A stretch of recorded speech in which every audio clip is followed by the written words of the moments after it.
Керемет. Сәлем достар, эфирде ғибрат бағдарламасы. Біздің мектепке қош келдіңіздер. Наурыз мерекесі құтты болсын. Өзіңізді таныстырсаңыз. Менің атым Шоқан Жетпісбайұлы. Ұлттық ғылыми практикалық дене шынықтыру орталығының бас директордың орынбасары боламын. Бұл жерде біздің келгеніміз осы мектептегі ұлттық ойындарының қалай өтіп жатқан, ұлттық ойындар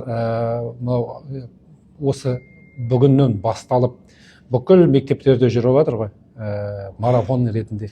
Сіздің мектептің дайындықтарына көріп, балалардың қандай мықты деңгейде дайындалған, құлшына ойнап, осы ойынға беріліп ойнап жатқандарын көріп таңданып отырмыз. Мектептеріңіз әдемі, әсем екен. Және дарынды балалар, абайға лайық дарынды балалар оқиды екен. Рахмет сіздерге. Қазір ұлттық ойын күні болғандықтан сіздің сүйікті ұлттық ойыныңыз қандай?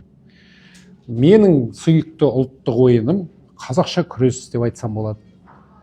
Содан кейін аударыспақ та бар. Жалпы ат үстіндегі ұлттық ойындарды жақсы көремін.